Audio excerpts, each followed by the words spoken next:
TuneIn Radio app. Listen on TuneIn Radio. 90.7 FM. The music. You're live.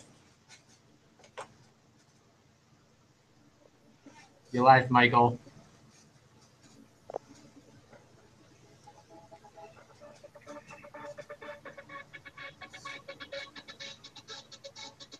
It's too quiet.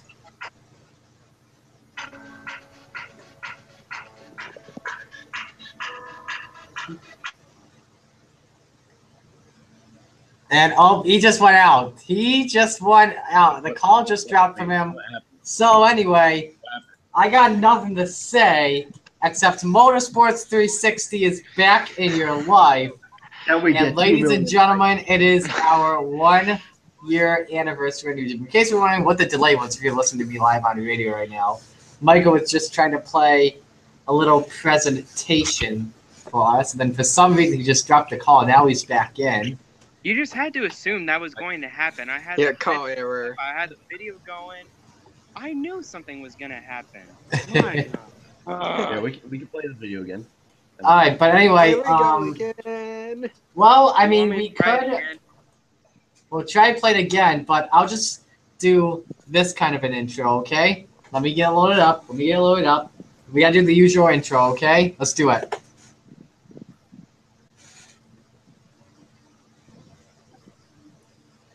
Now Motorsports 360 is back in your life, wherever you may be and however you may be listening to us. Live from Genesee Community College here in Batavia, New York. You listen live on TuneIn, 90.7 FM, and you can watch this live on YouTube. Murray Sakala here. It's our 1 year anniversary of the show. 1 year ago, we began this show, all started by a sudden idea by one man named Michael Kelly. He pitched the idea to me saying, hey, we should do a show like this. And I'm like, okay, let's do it. So we did it, and now it's probably one of the #1 shows on the NR 2003 YouTube community of fan shows. But anyway, yeah. But now I want to go stand outside in the rain because my intro was ruined because I got booted out of the call for whatever reason. Don't worry, you weren't the only one. I got booted out of the call too. Yeah, we had 2 people who called Cody left. Anyway, let's meet the panel. You probably just heard all of them, though, but let's introduce them to you. We've got the original creator of the show, Michael Kelly. Hi there. It's good to be here. Happy anniversary, you guys. I'm really depressed because that intro was amazing, but it got ruined. We also have Jake Rogers. Yeah, I got Wiki Diecast. And finally, we have Cody Smart. Hello, YouTube and Radio World. How's it going today? And I gotta say, happy 1 year anniversary to all the guys who made Motorsports 360. I am really grateful to be one of the panelists today, on top of being a panelist for another show that I'm going to bring a huge shout out for, Elijah going in the NROA podcast. I'm really honored to do this double duty stuff for the past, I think, a few months now. But I technically did join Motorsports 360 a little earlier, I believe. So yeah, it's so amazing to be here today, especially on this 1 year anniversary. I did so much research with our past episodes. Cody, you joined episode 7. That was your first episode. And Jake, your first episode was episode 8. So there you go.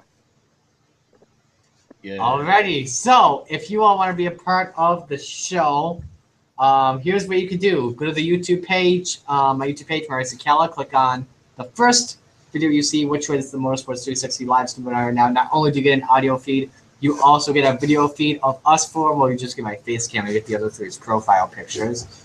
And then you can also be part of the show by typing in the chat, just like Elijah Gordon, also known as Max the Hedgehog, is doing. What's going on, buddy? Hope you're having a good day today. But anyway, let's start off with some discussion time. Now, this isn't something we usually begin with, but it has to do with our 1 year anniversary. So what has been your favorite moment on Motorsports 360? Michael, you're first. Okay, well, you know what I was gonna do originally with this intro, I put together all of our best moments from some of the people who were on this show for a significant amount of time. Marty, I was gonna start with you on the very first episode. Your intro that you gave us, introducing the show to everyone. with Tristan, I was gonna do every track should have, or every light should have tracks. I actually found that clip. Can you That's believe always that? a good one. You can find it on Max the Hedgehog's channel as well. He's got it on his funniest moments of 2016. Oh, okay, well I didn't know that. Cody, I was gonna use a clip of you struggling with using your face cam. It was gonna be really funny. And at the same time, while he was struggling with that, Jake gave birth. I don't know if you guys remember it. It was season 2, episode 16. 2 of him just showed up on the screen. I don't know why, some glitch in Hangouts, I guess, but it was really funny. I was so glad that I was able to find it. But then It was an actual birth. Yeah, it wasn't. I was actually multiplying. Nathan, I was going to use the first time that he revealed his face to us. He was doing a bunch of stupid stuff. He told me about it. With his I asked brother. him personally what he thought with his brother. Yeah, I think he fell out of the chair once or twice. Yeah, he did. I forgot about that. Yeah, it was really funny. And then at the same time, in that same episode, it was episode 11, I did something that I think all of you enjoyed. It was the moment you've been waiting for. Do you guys remember that? Yes. That, personally, that was probably my favorite moment. But I don't know. All right. Here it is. See if I can. Yeah, from SpongeBob. Yeah. Yeah. So All right. that was personally my favorite moment on the show. All right, Jake. Really funny. That's a tough one. Favorite moment? Pretty much me stealing everyone's pick at All right, you know what, Jake? You know what? But I stole all you guys' picks for Truck Series racing over the weekend. Yeah. I figured, pretty much everyone, because it seems like every time I pick someone, they end up wrecking or finishing really bad. And the that's also a personal favorite. Yeah. All right, what about you, Cody? Well, some of my favorite moments on this show, I think it was when I did the whole debate thing with Marty, Michael, and Tristan, and I think I also had Nathan in there as well. Yeah. That time when I did the debate on the presidential election. There's that, and then there's some of the times where we played Cards Against Humanity, and that time where I made the absolute biggest derp that I think I made all year. And that was on Cards Against Humanity. Yeah. Strategy backfired. I remember that. That was funny. That was funny. Oh, All right, Anyway, I got real quick, Marty. I forgot to do this. I wanted to give a shout out to everyone who's been a panelist on the show before. Kelvin, he's not here with us today, but thank you for being a guest with us. We enjoyed having you. Austin LaPlante, he filled in on the very first episode of this show because Tristan was at a rock concert. Tristan, I just mentioned him. Tristan was a panelist for 16 episodes. Elijah Gordon, he was on for a few episodes while we were finding a replacement. Shout out to him and all the NRLOA guys. To Nathan, for him being a panelist all of last season and a little bit into this one. Jake and Cody, thank you guys for coming in and filling in. Cody always being there in the chat, being our main guy in there. And then, of course, to Marty, our host. We couldn't be on the radio without him. We couldn't be on YouTube without him. So, thank you, guys. All right, I have a few different favorite moments. My first favorite moment is back when Tristan said every light should have tracks. My second favorite moment is actually a few episodes ago.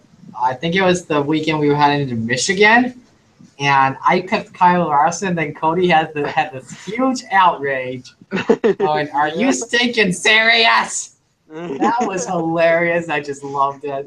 I think his exact words were around the terms of, I should have known. I should have guessed. That was Kentucky when Jake Rogers took Brad. Another one of my favorite moments actually happened to myself. This was in, I believe, episode 3. But last year on DirecTV had this public service announcement they showed during every commercial break for a shampoo ad. They said a bottle was just a bottle. And I hated that commercial so much. Couldn't stand it. Even my mom decided to come on the show and decided to say it in my face, and I was done. I was done with that one. Hi, Mom, by the way. Remember that. That Hey, was Nathan. fun. Remember that. All right, so let's take a moment and just sing happy birthday because it's Motorsports 360 first year anniversary, but we can't. It's not in the public domain, or else I'll get a copyright violation. You probably don't know what I'm talking about. But anyway, let's get on to what everyone came here for. Let's start off with the recaps. Oh boy, this is going to be fun, won't it? So we start things off with the Cup Series race at Indianapolis that happened on Sunday. 14 cautions in the race. Lap 11, Corey LaJoie spins out in turn 3. Then we get a red flag for weather that lasted nearly 2 hours. Lap 32 was our competition caution. Lap 52 was the stage 1 conclusion with Kyle Busch winning stage 1. Excuse me. Then lap 58, J.J. Yaley, Jeffrey Earnhardt, and David Reagan collide in turn 1 together. Then lap number 72, Yaley would collide once again, this time in turn 3. Lap 77, fluid would be on the track from Dale Jr. as he lost an engine in that one. Lap 102 is the stage 2 conclusion involved with Kyle Busch winning once again. Lap 108, there was an accident with Ricky Stenhouse Jr. and Jimmy Johnson. Lap 112 was the big caution of the race. The top 2 drivers, Kyle Busch and Martin Truex Jr., took each other out on the restart, and oh my goodness, I did not watch most of this race because Calvin and I were up in Ransomville watching the World of Outlaws race that should have happened, but it got postponed due to rain. And then, let's see, what else? Lap 151, we have a lot of drivers playing some fuel strategy, and then we get a caution with 10 to go. With Clint Boyer, Kurt Busch, and Eric Jones and Jamie McMurray collide on the front stretch, a red flag would come out lasting 20 minutes. And I do want to give a shout out because those new visor cams are sick because we were watching Kurt Busch's visor cam. That impact, oh, I felt that. Holy cow. That's what that camera was made for. Lap 156 then, Ty Dillon, Kyle Larson, Ryan Blaney would get together on the front stretch. That would send us into regulation with 2 laps to go, and then the restart was crazy. Casey Kane and Brad Keselowski, they're on the front row. They're side by side, and then coming up turn 2, they're still side by side. Jimmy Johnson has smoke coming out. I believe it was either an engine or a tire rub. I forgot what it was, but it was an engine. He goes 3 wide for the lead while blowing up. And was pulling ahead. Yeah, he was going to lead the race. It looked like he had the race in the bag. But then he spun out in turn 3. Oh, my goodness. That was a gutsy move by the 7-time champ. So then it's That's the greatest racing I've ever seen at Indy. What? That's the greatest racing I've ever seen. Yeah. And then we go into our first overtime attempt. But on the restart, Ryan Blaney, Trevor Bayne, Greg Gaulding, Eric Almirola, who was the 15, was it? Joey Gase, that's who it was. Denny Hamlin, Austin Dillon, and we had a 59 for the race. Nope, that's a typo. But anyway, an incident happened with those guys on the front stretch. It would bring out a red flag that would last 24 minutes. Darkness came into question, but we had one more overtime attempt. However, though, incident on the backstretch involving Denny Hamlin, Paul Bernard, and Ty Dillon. The race leader, Casey Kane, crossed the overtime line, and the race was over. Casey Kane wins his first race since 2014. That deserves a round of applause.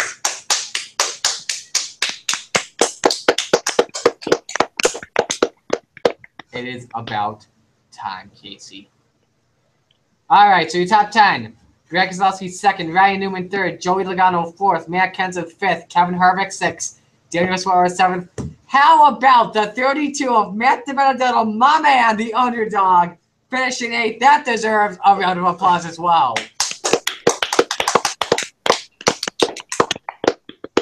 How about Chris Buescher as well in 9th? That deserves a round of applause. Oh, boy. He had damage on his car, too. Don't forget. Yeah. Allmendinger finished 10th. You don't need to apply for him. Danica Patrick finished 11th. That deserves a round of applause. Thank you, Cody.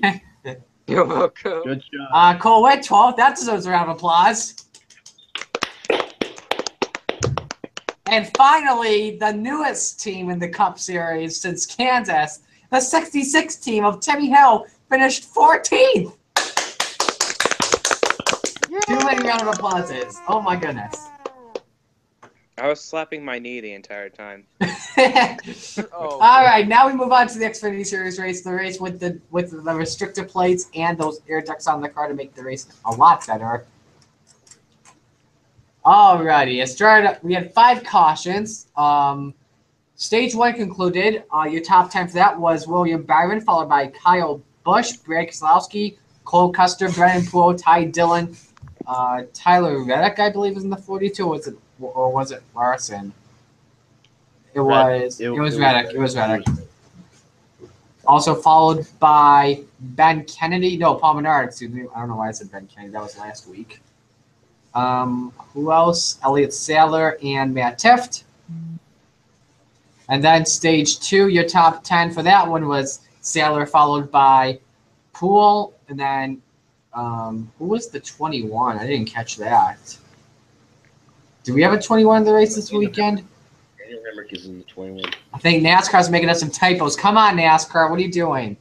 The 20, I believe it is, Eric Jones, then Brendan Gaughan, then Brandon Jones. And how about Ross Chastain, the 4? Good for him, finishing 6th in stage 2. Ben Kennedy, and then, oh my goodness, 8th through 10. 8th place in stage 2 was the 14 of J.J. Yaley. 9th was Ryan Sieg, and 10th was Jeremy Clements. I mean, I know they didn't finish in the top 10, but give them a round of applause for that one. Okay. So at the end of the race, William Byron defeats a hard-charging Paul Menard for his 3rd Xfinity Series victory of the season. Should be 4, though, but it's 3. As a top 10, Paul Menard 2nd, Joey Logano 3rd. That's who it was, not Keselowski. Sorry about that. Elliott Sadler 4th, Cole Custer 5th, Ryan Reed 6th, Brendan Poole 7th, Daniel Hemrick 8th, Brandon Jones 9th, and 10th. So we did have a 21. I forgot. Hemrick does the 21. What the heck? And then we get to the race everyone was looking forward to, Eldora.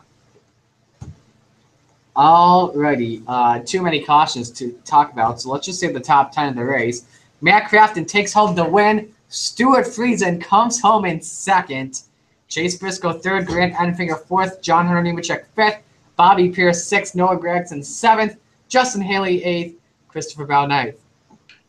Excuse me, and Austin Cindric is 10th. Alrighty, now let's take a look at what you guys are saying in the chat. So let's see what you people are saying. So let's see here.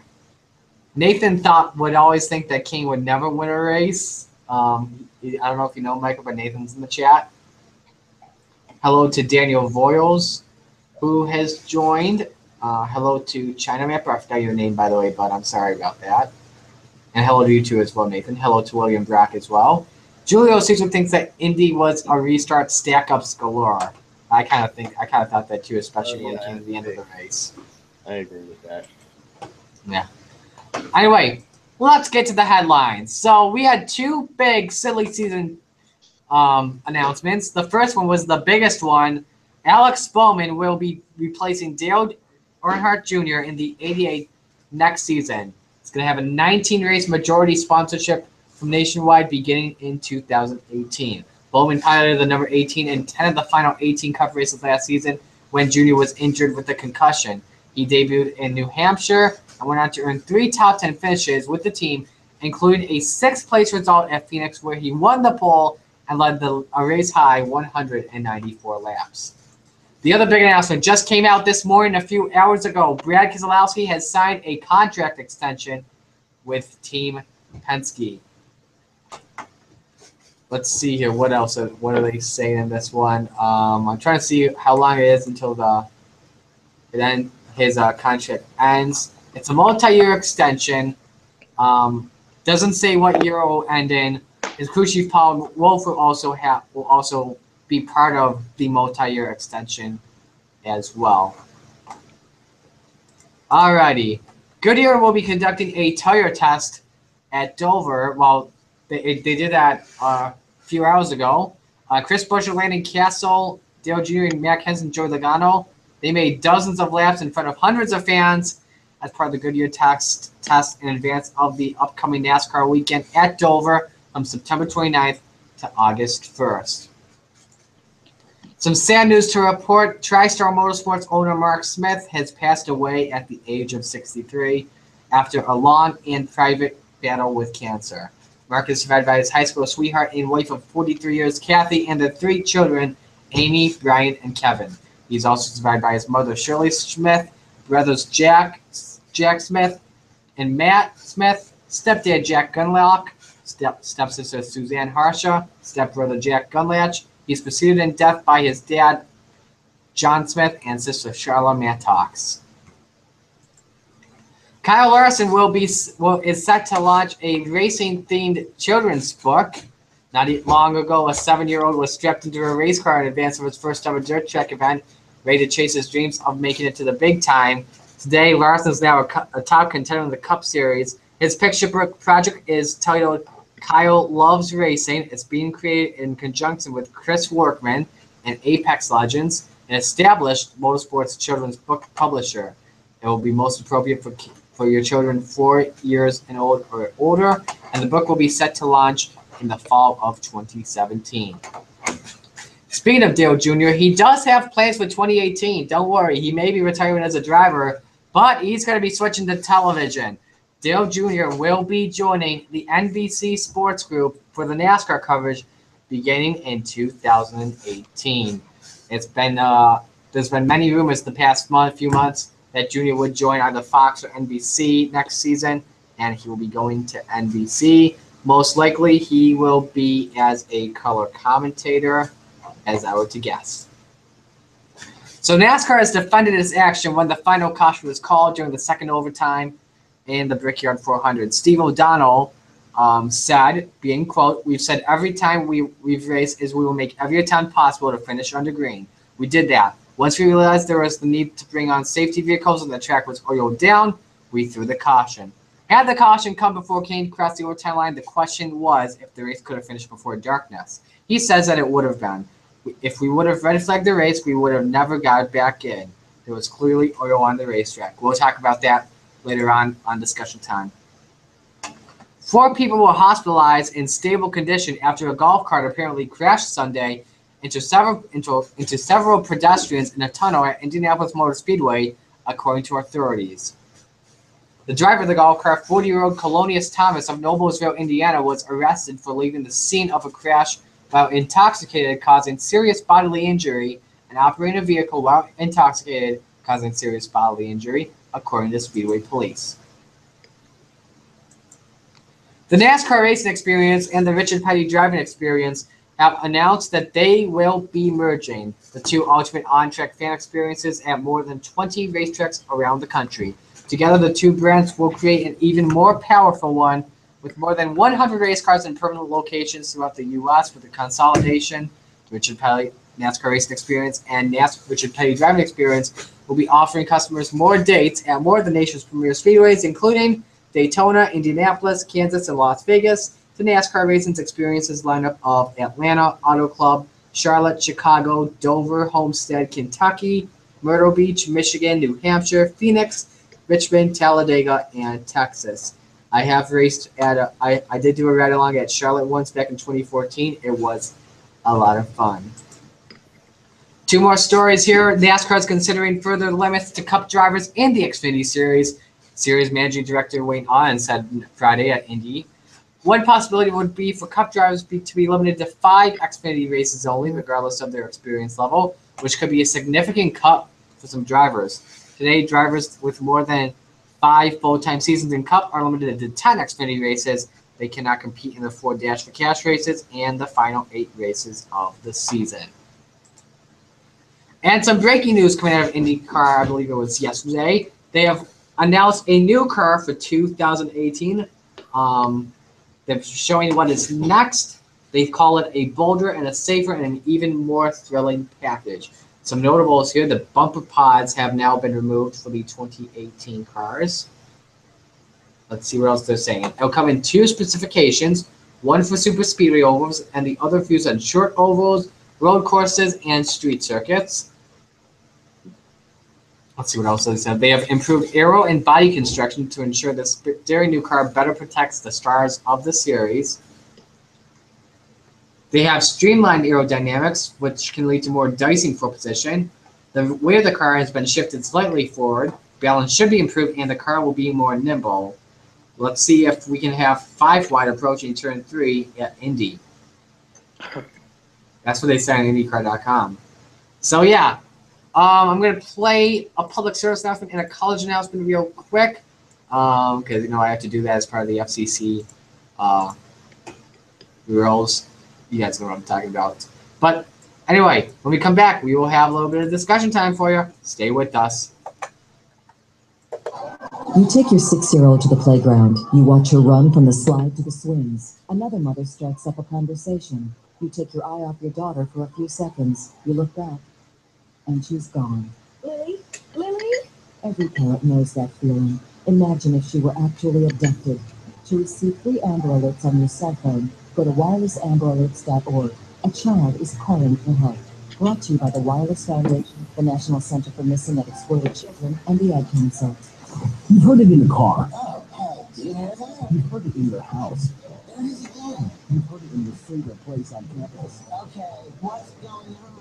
Now hear 90.7 The Music FM in even more places with the TuneIn Radio app. Available for Apple and Android. Details at WGCCFM.com. And welcome back to Motorsports 360. It's now time for everyone's favorite segment, discussion time. So the first question for you guys is, Indianapolis is one of those tracks that you don't see a lot of racing. You saw in the Cup Series, not a lot of spectators there. I believe it said around 32,000 attended the race, and Indy can hold like up to 200,000 spectators. So the question is, how would you grade each race we had at Indianapolis over the weekend? Start off with the Xfinity Series, and then we'll go to the Cup Series first. We started with Michael already. Let's go to Jake first. Let's see. The Xfinity race, to be honest, I liked it more than the Cup race, so I give that C-. And the Cup race, although the second half was pretty good, but it had like a lackluster first half, so I give that like a D+. And the Eldora race was probably the best of them, but that's really not saying much. But although it was a good race, I'm gonna give that a B-. Okay, Cody.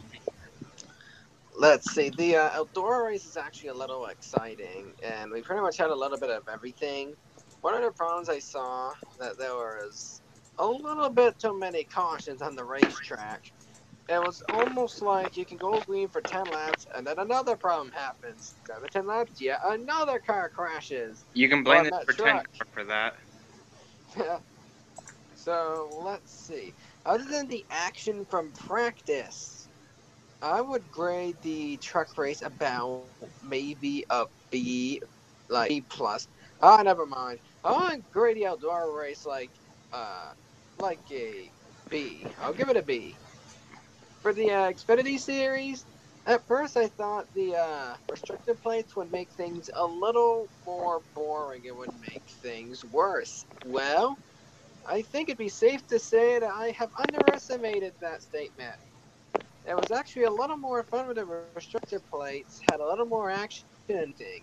So, the regular leading and push falling back, I gotta say, the Xfinity race was a little more fun with the restrictor plates, I think, despite that the laps were slower.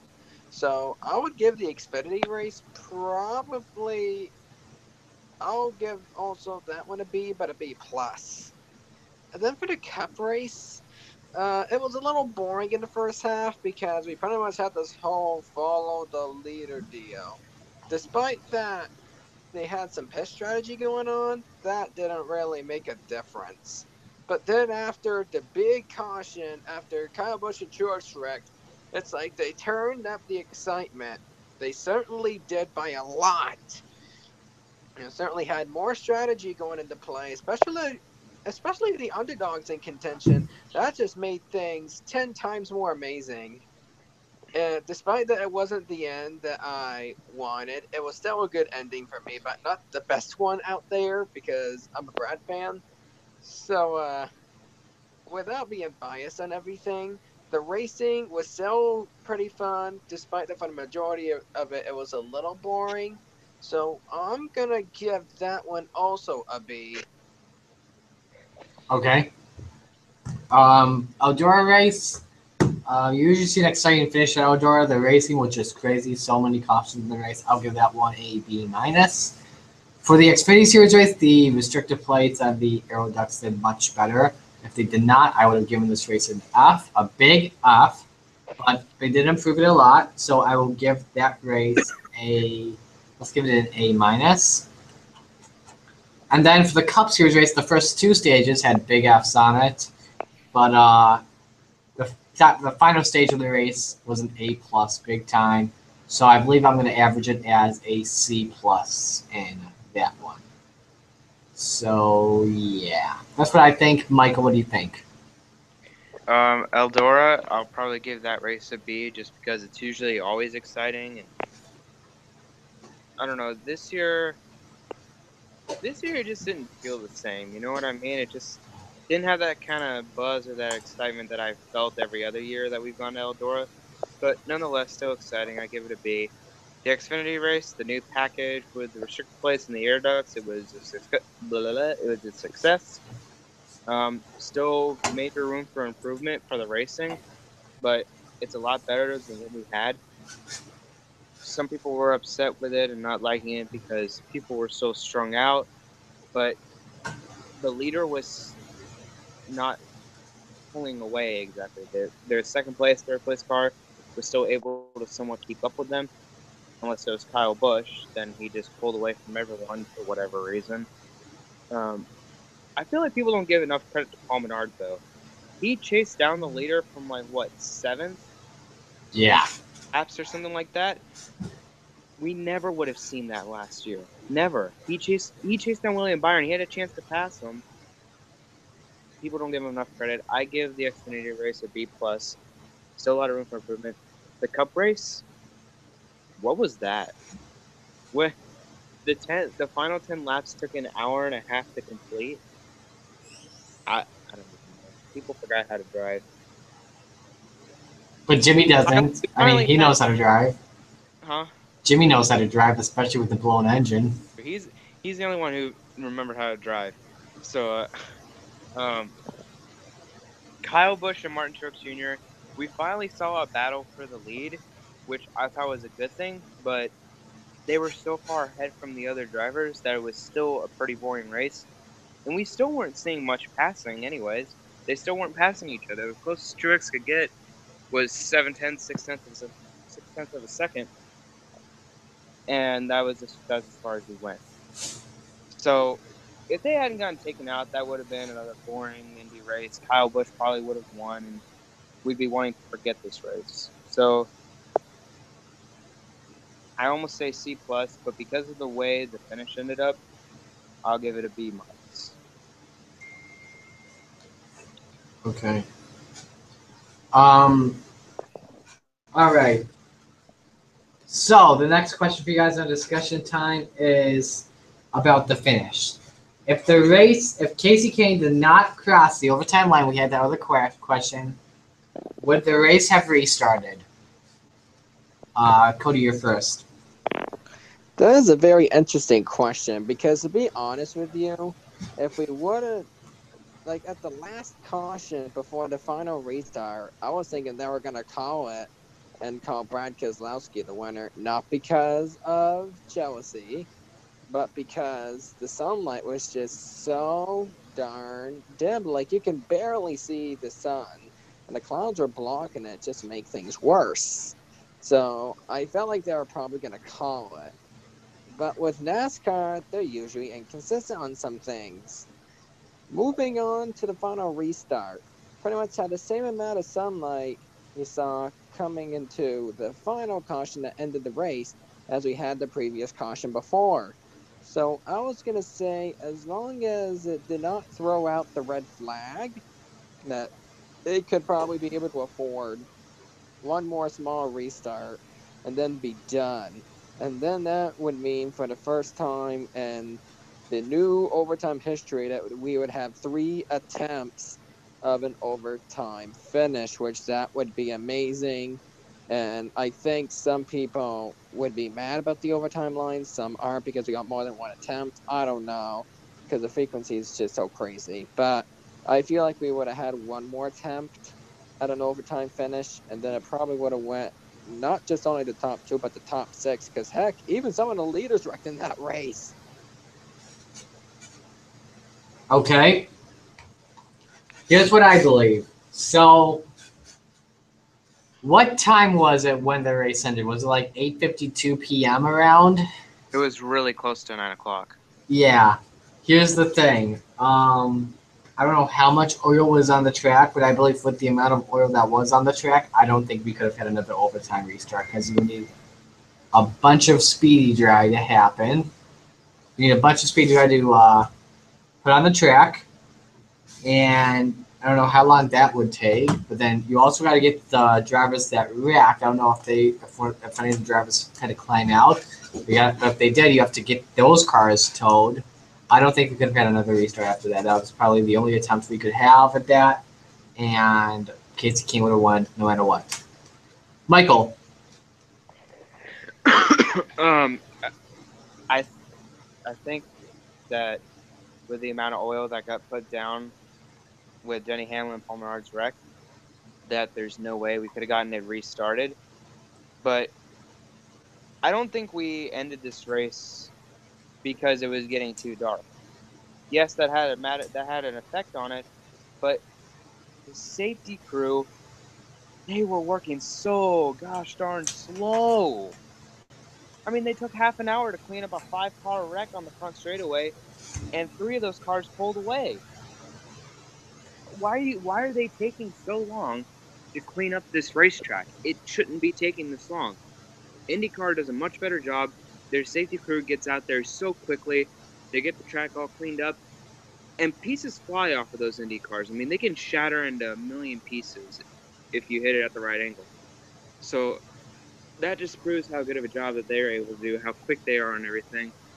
We need some sort of full-time safety crew, because I bet if we had some sort of fast full-time safety crew, we could have gotten that track cleaned up, and then when we went back to green, NASCAR would have had no choice but to let the race continue, even if it was getting too dark. But I don't know.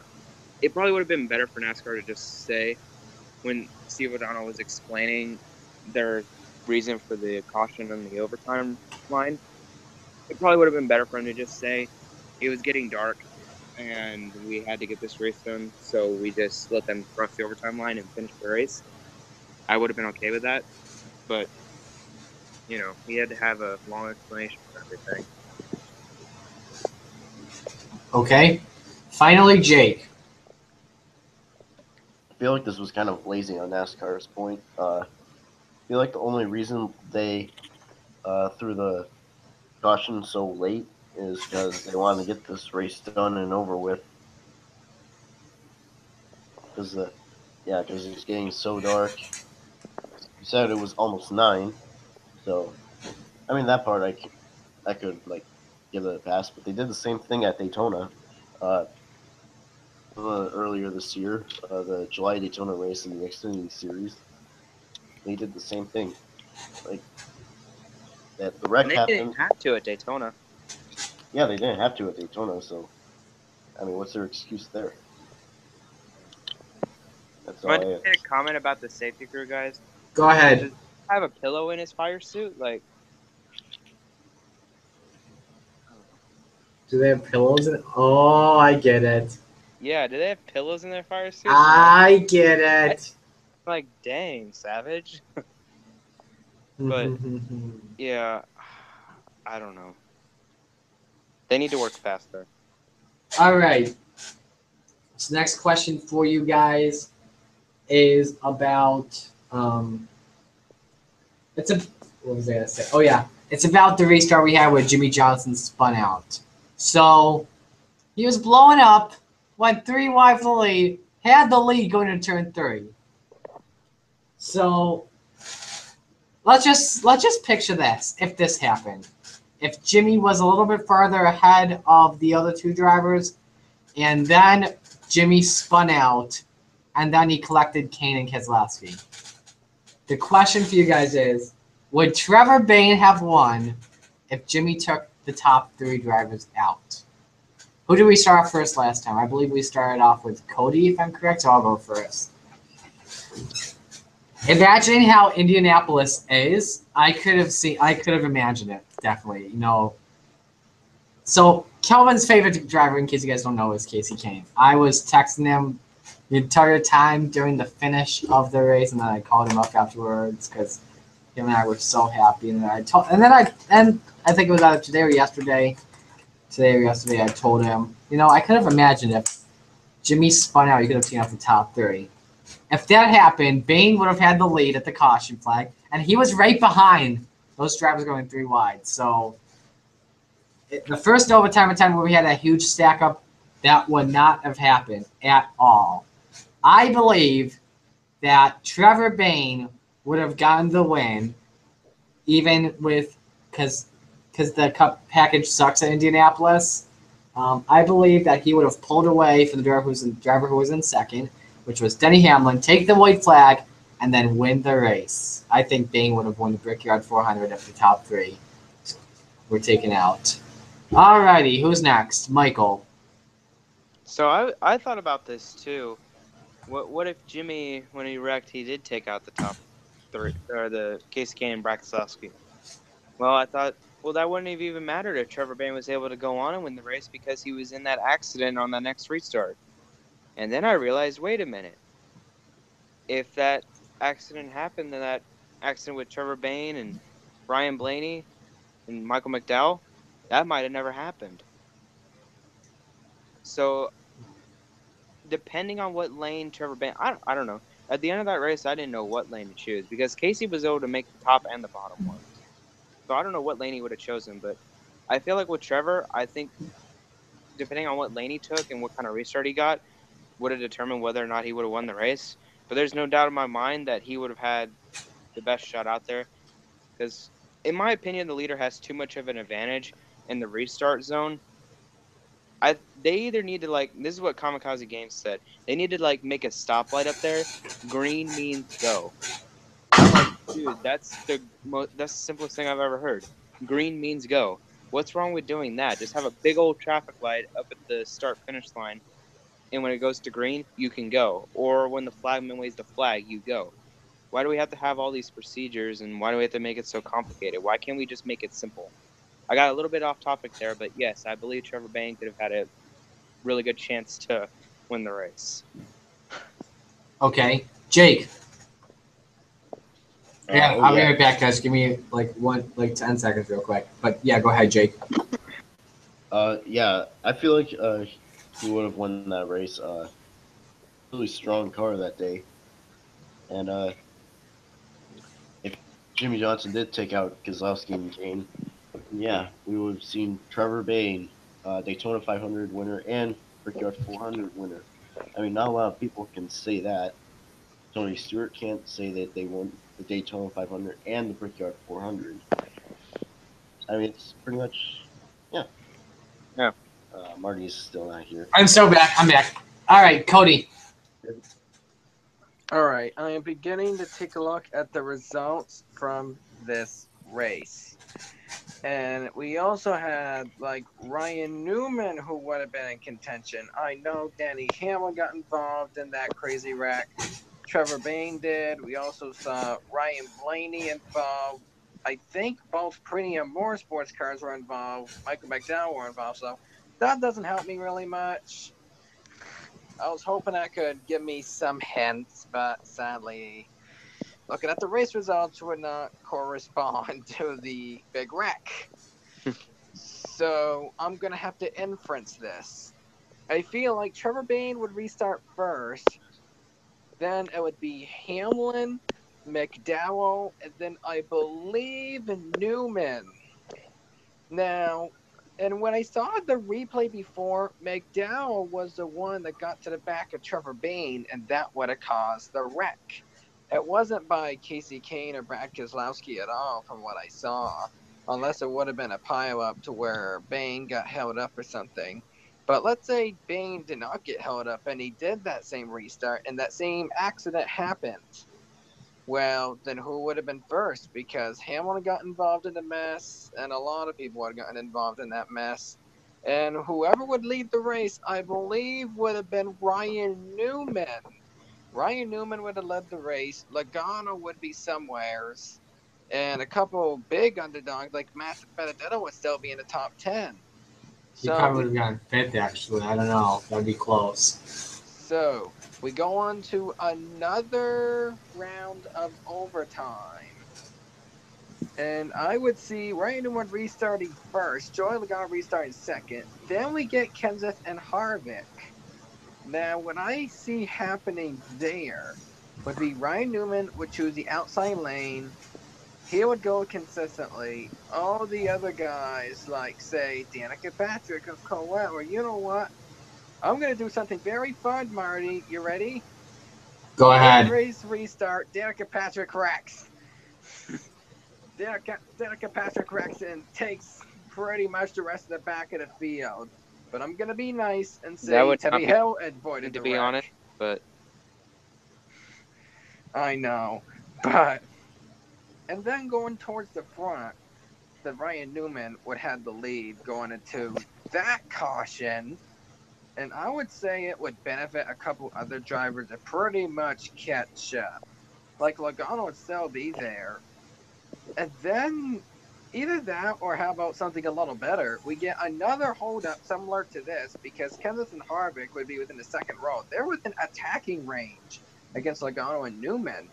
What I want to saw happen would be Harvick would get to the back of Newman, and then a possible three-way would have happened between Kenseth, Logano, and Newman. And then with the aggression, if three-way doesn't work, let's recreate the Kenseth-Logano rivalry. Logano accidentally makes contact with Kenseth. They go three-wide, spin at the inside lane, but then Logano goes to the outside. Newman somehow avoids that wreck. And then let's say Daniel Suarez and Matt Benedetto would be second and third respectively. See how the story's going? So no, I'm confused. Yeah, based out of finishing results, that's where I'm assuming from. But then we would have seen, like, probably a first career win. And I'm probably going to do this to make the fans happy, but probably Matt Benedetto could have won. I don't know. But say if the whole McDowell mistake didn't happen, if the McDowell mistake did not happen and Bayne chose the outside lane, then it would have only been an aggressive battle between Bayne and Hamlin. So I would say Bayne would have a legitimate shot, but I would not say for certain that he would win. I would say it would have been Newman or Hamlin that would have won that race. Okay. All right. So next question for you guys on discussion time is about how do we call him? How should we call him on the show? He thinks that well, I'm guessing that he thinks that Indianapolis is not a real racetrack. Let's just call him him. Yeah, let's just say him. Crybaby. You mean him? Yeah, hang on. Show the Coors. Hang on. Show the Coors Light girl. Yeah, show the Coors Light. Yeah, show the Coors Light girl. Let's show him the meme. Let's show the meme, people. No. Oh man, that was awesome. That was awesome. All right, so something on that video was gold, Marty. How did you get it to do that? That's a live stream thing. You can take a picture, do something for a thumbnail, and then bam. So that's the picture you chose? Yep. I had to do that because I was like, wow. All right. Oh my God. That was the greatest picture I've ever seen. Yeah. So the question is, when will him win a race this season? Michael, you're first. And make sure you put your cutout on the screen. I I gotta get back up. Okay. Crud. Here we This is go. gonna be funny. This is gonna be funny. I can't wait. When's he gonna win another race? I don't know. How do you want me to go to a real racetrack? Real. Well, yeah, when we go to a real racetrack, that's when he'll win a race, I guess. Do I have to keep showing him? You can stop now if you're done. Okay, thank you. Okay, Jake. When's he going to win a race? At this point, I have no idea when he's going to win a race. We've been speculating and saying, "Oh, this is going to be the week. This is going to be the week. He's going to win it in 2 weeks." I don't know. It may never happen at this point. Can I go now? All right. Yeah, you can go, Jake. Okay, so first up, so I'll just get this out of the way. Just make it short and simple. This will be probably his first winless season. Okay, Cody, you're up. Oh my god. Really? Oh, Wow. wow. No, that's a Pretty bold bold. statement right That's there. bold. You know what my cutout just did? Fainted? He just fainted because you said that. Oh my gosh. And the Coors Light girl just watches him. Yeah. They're all just Oh smiling my about gosh. that. Yeah. Hey there, Kyle Busch falling to the floor crying. Okay, Cody, what do you think? Okay. I don't see him winning Pocono. Watkins Glen will probably be a dinger race. Michigan, it'll be an Elliott or Larson race. Bristol will probably be a different Joe Gibbs race, or probably Harvick's race. I don't know. Might not be a Busch race again, unless Kyle could Busch be does Jimmy's triple race. duty. Boom, confetti. Darlington, I would aim Keselowski to win that race because he's been having like bad luck finishes where he should have won the race and then get ousted. Richmond, Kyle Busch has a shot. Chicagoland going into the chase, no. Loudon, maybe. Dover, no.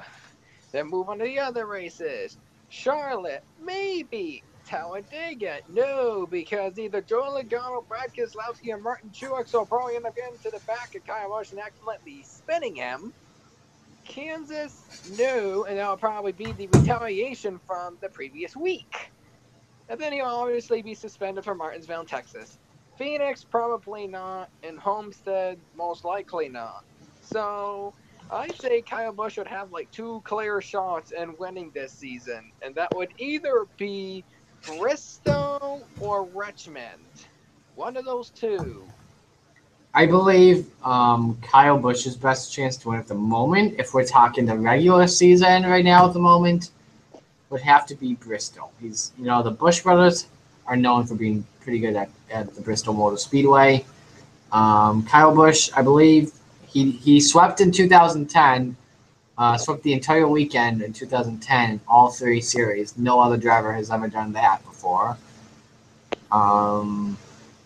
What else? If we were to include the postseason, I would say his best track would probably be Chicago, no. New Hampshire, maybe. Dover, no. Kansas, no. Charlotte, no. Dayton, no.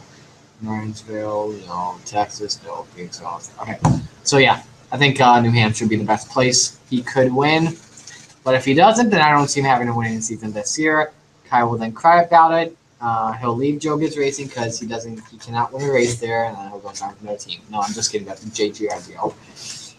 All right. Anyone see Joe Gibbs' face when Kyle ran? That was funny. Someone make a meme. Elijah, make a meme out of that right now. Joe Gibbs. I mean, I know I shouldn't tell you. I know. There's memes of it on Reddit already.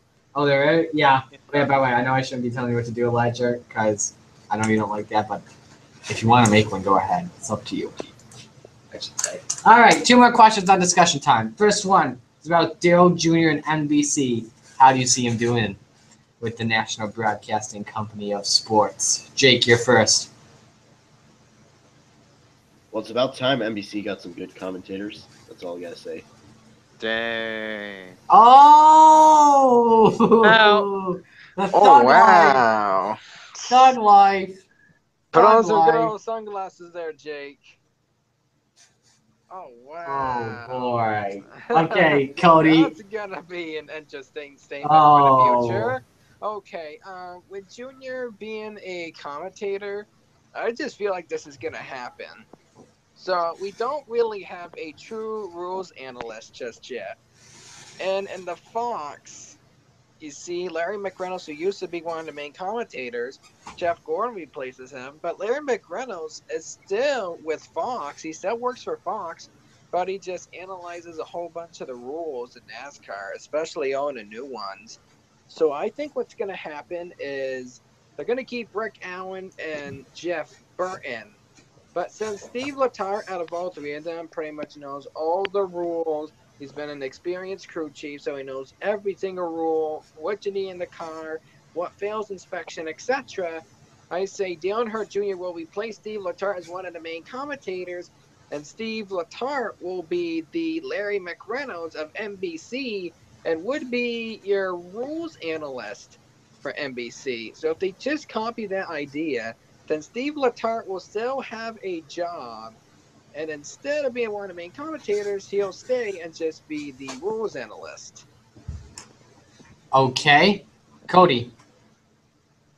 You derped. I already I said derped. so. I derped. I got another Jake. My bad. There's another That's derp gonna go for on you. our great. That's gonna be our greatest moment for next year. Yeah. Derp count. Derp count. We need to do a derp I gotta count. mark that. That's 3456. Okay, I'll remember Okay. Alrighty. So now what I believe is I think I agree with you, Cody, that he'll do good at NBC. He'll replace Steve Letarte, so it'll be a Jeff Burton, Steve Letarte, a Jeff Burton Dale Jr. thing. And then Steve Letarte would go to like a rules analyst. But here's what I also see. I see them taking out Jeff Burton because we all know Jeff Burton and Steve Letarte have good chemistry together because they were a driver crew chief pair back in the day. I would see that happening. No rules analyst. Jeff Burton would be like a full-time analyst on NBC Sports, especially with like their like Victory Lane show or something like that, because they don't really have a full-time analyst for that. I think you guys all know what I'm talking about. So yeah, Michael. Hey, real quick, by the way, can you just show your cutouts again, real quick? Yeah.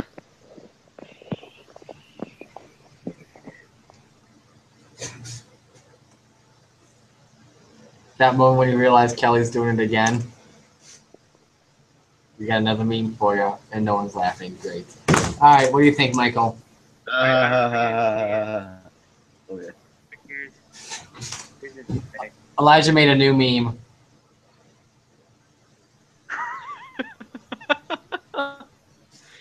I can't see what it says, but I can see the picture. So you It's have to that send it moment to me when later. you realize Kelly's doing it again on the live podcast / radio show. Oh my gosh, really? Okay, so we're getting off. We're getting out of topic. What do you think? Okay, well, what you guys are saying, Marty and Cody, I originally thought that, but then I thought, well, I don't know. The fans kind of enjoy new commentators. It's kind of refreshing after just having Fox for 16 weeks. So I don't think that's going to happen. I don't think they're going to put Steve Letarte in a crew chief role or move Jeff Burton out or anything. I'm hoping this is going to be the 2018 NASCAR analyst lineup from NBC. Rick Allen gets fired, and Alan Bestwick gets hired out of popular demand. Then Dale Jr. stands alongside of him in the regular booth. And then just like they did in the Xfinity race on Saturday, they implement that into their full-time, whatever you want to call it, the broadcasting system. I don't remember what it was called, but you remember the Xfinity race when they were over to the side, Jeff and Steve, and they were doing that thing with the car. Yeah. Everything was working. Yeah, I think they do that as a full-time thing. And then Alan and Dale are in the booth next door. All right, cool.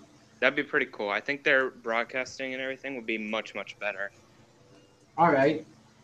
Okay, so we got one more question to go, but first I have to play Legal ID real quick, so give me a moment. We'll be right back in 15 seconds. WGCC. Batavia's best music. Now, commercial free all day. In even more places with the TuneIn Radio app. Available for Apple and Android. This is 90.7 FM. Welcome back to Motorsports 360. So the final question on discussion time is about the Eldora racing. So the truck racing, we always love it. You guys see? When do you guys think that the Cup Series and the Xfinity Series will go to Eldora soon? I know it's not going to be in 2018, but could we see it in 2019 or 2020? Cody, you're first. This brings up an interesting point. I know the Eldora race is like one of the most fun races all year. And with NASCAR's ratings, they have significantly decreased within recent weeks because of attendance. So I would suggest just putting the Eldora races there because that is one of the highest rating races in the positive side all year long. Everybody thinks it's exciting to head down to Eldora and just pretty much feel those Thunder years all over again. So I would suggest NASCAR to do something pretty quick. Either revive some rivalries that doesn't have to do with Kyle Busch, or add some outdoor races or some more fun races in the schedule so they can attract more fans and more people on the racetrack. It'd be increase of attendance. So I would say add the outdoor races as soon as 2019 because our ratings need to go back up soon. And I don't see them going back up unless we get more fun races like Eldora on the schedule. Okay. I see the Xfinity Series going to Eldora in 2019. That is a huge success. And because of that, that leads to the Cup Series going into Eldora in 2020. That's all I'm going to say. Michael. Yeah, they're going to have to go eventually. Tony Stewart is going to make a bid for a Cup race in 2020. He has to do it eventually. He understands how much the fans want us to go there. He knows how much it means to the sport, and they do such a good job getting that track ready.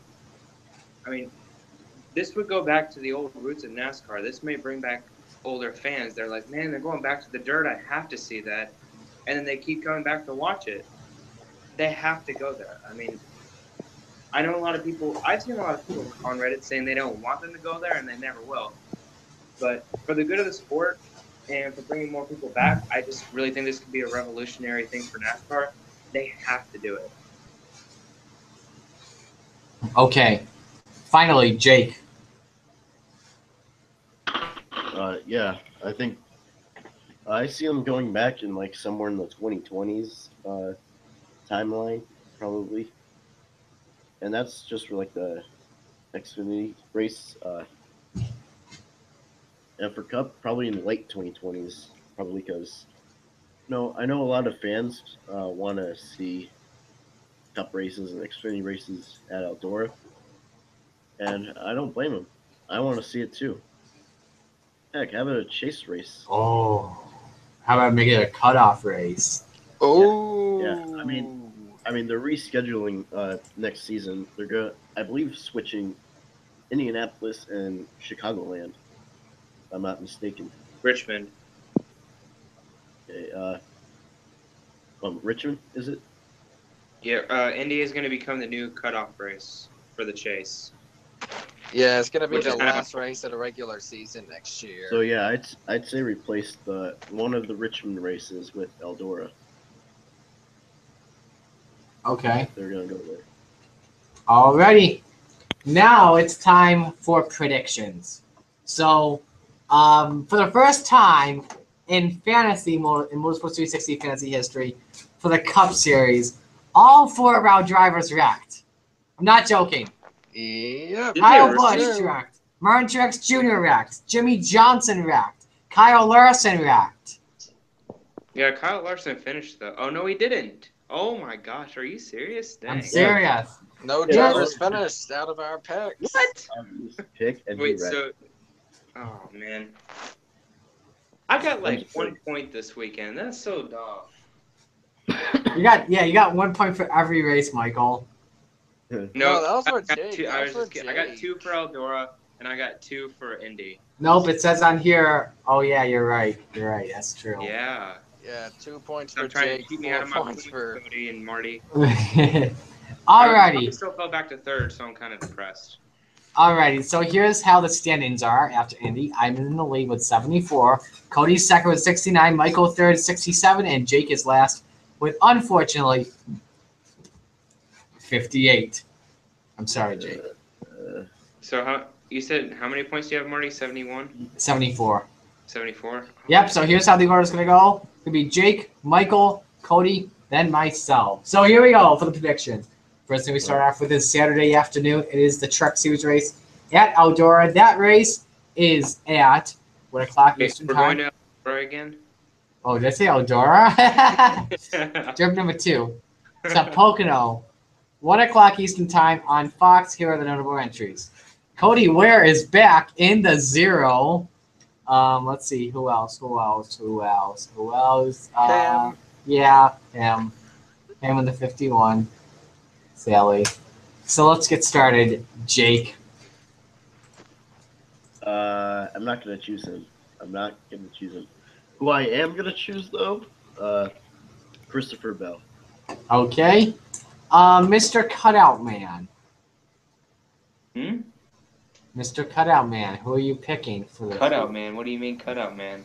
cardboard cutouts? The Coors Light girl. I thought you were throwing shade for a minute. Okay.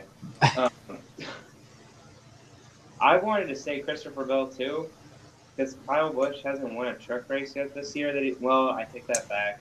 He won Kansas. Kansas was handed to him though. You gotta say that. Kansas was handed to him. Otherwise, whatever. Kyle Busch. Him. I'm sorry, him. Okay, Cody. One word. Crybaby. Is Pocono a real racetrack? That's all I'll I don't say. know. For the Truck Series, is it a real racetrack? I think it is. Yeah. He wins. All right. You wait. Next race Saturday is also Saturday afternoon. It's after the truck race. It's the Xfinity Series race. They're in Iowa at 3:30 p.m. on NBC. So this is a standalone race. So here we go for the notable entries. Ben Kennedy, the 2. Brian Scott out of retirement in the 3. Let's see here. Reed Sorensen, the 15. Kyle Benjamin, the 18. Ryan Priest, the 20. Sam Hornish Jr., the 22. Let's see, we got Tyler X, 42. Ty Majeski in the 60, making his Cup debut. Brandon Brown in the 90, and Brett Moffitt's in the 96. So, Jake. Okay, well since Michael dropped, I saw it. Why does it keep there he kicking is. me out? I don't know. it's kicking Cody out too. So, anyways, I'm gonna choose Ryan Priest for this week. Michael. So the Xfinity race isn't going to count for points, right? Nope. Screw it. Brian Scott wins. You just got that from Nathan, didn't you? I said that for Nathan. Okay. Oh, In his boy. memory. I'm going to pick William Byron, the one who won at Iowa earlier this season. I like 44 ever. I like your style, Cody. I'm going with you on that one. William Byron makes it 4 wins, which should be 5. Brian Scott is going to win. I would like to pick Ty Majeski, though. I really do. I would love to pick him. Or Kyle Benjamin. But Ray Black Jr. What a joke. No, I'm kidding. I got respect for Ray. Eating off of turn 4, and then he's going to spin out and finish 25th. Yeah. Respect for Ray Black Jr., though. All right. The next race we have Sunday morning, the Formula One Grand Prix at Hungary at 7:30 a.m. on NBCSN. The picks to win, Jake. Marty, Michael, and Cody. I want you to look at my profile picture. Yeah. We see it. So Sebastian Vettel, We right? see. Lewis Hamilton. Okay, Michael. I'm going Vettel. He will Cody. be hungry Oh, for sorry. that win. He will be hungry for that win. Ha ha. Ha ha. Cringe. Oh boy. Okay. Yep.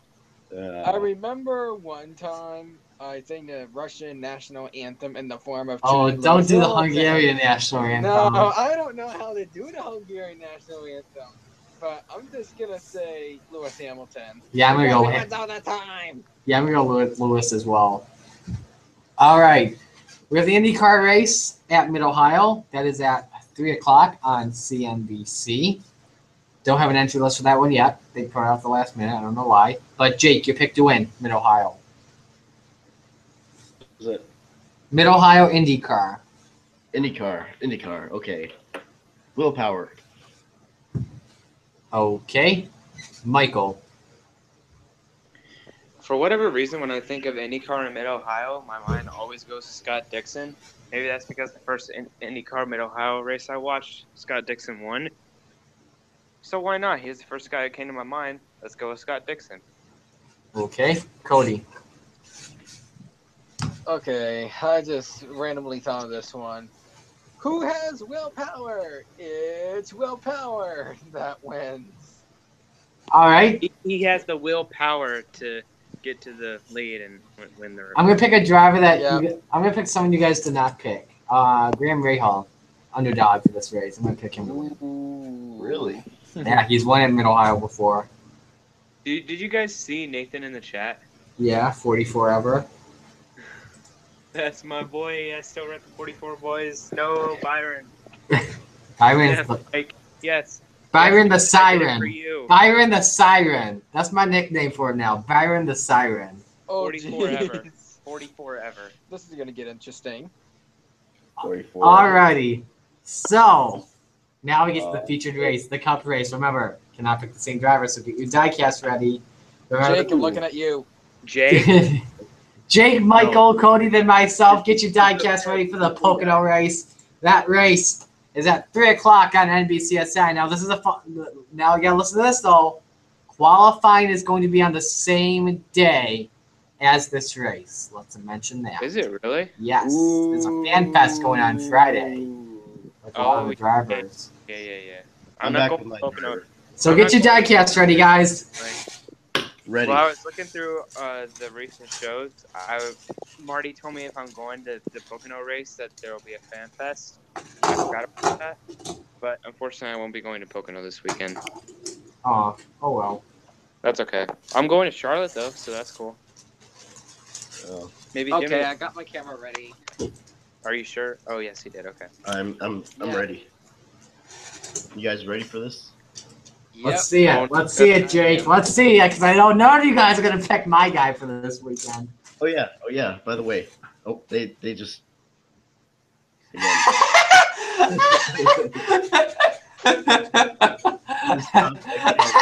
Ironically, that is ironic.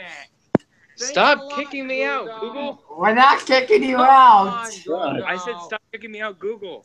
Come on, Google. All right, Jake. Who you got? Okay, so Better not pick you my know this driver. trend, right? What? Predictions. I did. Yes. They all read. Yes. Okay. 4 people. I'm going Oh, for Lordy. 4, so that's why I'm choosing. One. Kyle Busch. I want him to rate. Whoa. All right, Michael. He's got something funny up his sleeve. I'm trying to think of stuff. Uh-oh. For the cardboard cutouts, because that's all I got. Hey, I got good news. Sorry, Jake, you did not go from 3 for 3. Yeah, okay. So. She's the first female to win a NASCAR race, ladies and gentlemen. You know what that means? Trying to win. She. Do you know what that means? Do you know who I'm picking then? Go, By Daddy. she, You're picking Dan. guys. Good. History. She wins. Just Kidding. Just kidding. She'll never win a race because she's not good. Unless if it's Yeah. Talladega. What's So- up with her boyfriend? Yeah, right. Yeah. Isn't it funny that I'm just trying to stall time here because I still don't know who I'm going to pick? Don't worry. I pretty much use a very long description beforehand to who I pick. Yeah, we know Cody. Yeah, because you're Cody. Yeah. Jesus, Cody. Because it's Okay, Cody. so Cody. we're going to Pocono. So last time we went there, Ryan Blaney won. Second before that, race before that, I mean, Chris Buescher won. And then before that, it was Martin Truex Jr., right? Yeah. I swear. I swear, Michael. Already I swear, Michael. I swear, Michael. You better not take him. If you take him, Michael. He's gonna choose. You better not take him. last week, and I was thinking, do I really want to go 2 in a row with Martin Truex Jr.? I mean, he just wrecked out at Indy, but you know what? No. He had the fastest car, and he's continued to have the fastest car all season long. So why Okay. wouldn't I go with that kind of consistency? You're not gonna What steal the my heck? driver then. We'll win at Pocono. Thank goodness. Thank goodness. Thank Oh, goodness what? indeed. Are you All right. kidding me? Yep, you did not steal my pick. Cody, did I take yours? No, you did not, and Jake didn't take my pick either. Dang. Are you serious? I actually got a pick that's like somewhere between very consistent Who do and you think I somewhat was going to bald. go with? Oh, I thought at first that you were gonna stick with like Truex or Larson. Since he's been very, very consistent all season long, it's like, because you know why? Because I'm picking a driver who's won at Pocono before. And when was the last time that a driver swept the Pocono races? Anybody? Dale Jr. 2014. Junior's not going Yeah. to win. Yep. So for the first time in a handful of years, we're gonna see a driver sweeping Pocono. I'm thinking Ryan Blaney, second win of the season at the same track he got his first. Alrighty. Okay, boys. Now, you did not steal my picks because, oh boy. Bet we were Okay. close. Whew. Jake was close. All right, people. So, Hey, guys. I have a question. When Hey, was guys. I got to go. What is that? You know, you gotta go? I gotta go. So, you guys, All right, I'll see you, Michael. look, it's a, see it? I see it. I see it. Of course I I do. saw it. Alrighty. So my pick. Okay, so my pick is going to be unique because here's the thing. His average finish. He has the best average finish of all the drivers since 2013. No, 2015, I should say. When was the last time we had 2 first-time winners at one track?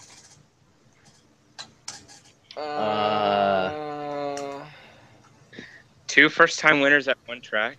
Never. Never happened. Never. Never happened. I'm going to give you guys a hint. Oh, I'm gonna I pick. already know who you're taking. I'm going to give you guys a hint. No, I know. I'm not going to show the number unless it shows. But let's just give you guys a little throwback to that. Oh, you guys already see the sponsor. Guess what's going to win? It's going to be an upset. Eric Jones gets the first one. He finished third. Oh, wow. You thought Clint Boyer? Eric Jones finished I thought third. number one. He finished third at Pocono in June. Hey, you know what that He's means? gonna bring back that car. Absolutely. He's definitely bringing back that Pocono race car. Gonna bring it for this weekend's race, and that car's gonna win. If Eric Jones wins this weekend, he will go from 18th in the standings all the way up to what? Like 9th, I think? Yeah. 9th? And Kyle Busch will go down 1. Kyle Busch will go Again. down 1. We will only have 3 spots left in the chase field. Matt Kenseth will be knocked out.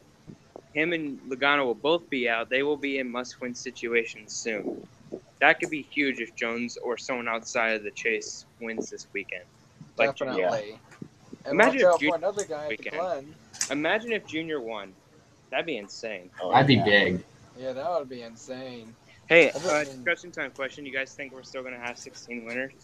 Yes. Yes. Okay. Yeah. Because I was getting really worried, and then Denny and what's his 'cause face weekend? Oh, Casey Kane. We got Kenseth, we got Earnhardt Jr., we got Kyle Busch. Chase Elliott. Kyle Busch. Well, he doesn't count really. Boyer could still. Anyways. Alrighty. Chase Elliott. Okay. Yeah, AJ Allmendinger. So anyway, that's going to do it for this episode of Motorsports 360. Hope you all had a good time celebrating our 1-year anniversary with us. Next show next week, same time, same place, 4 o'clock Eastern time, Tuesday. For Cody, for Jake, for Michael, for Tristan, for Nathan, for Kelvin, for Elijah. Anyone else that I forgot to mention? For Austin. For Kevin. Yep, Austin. Got Austin. Wednesday. Yep. I'm Marty, saying so long. Guys, on 3. 1, 2, 3. In a Dodge. In a Dodge. I told you what we were going to say before I said that. Say bye. All right. Have a good night, everyone. We'll see you all later.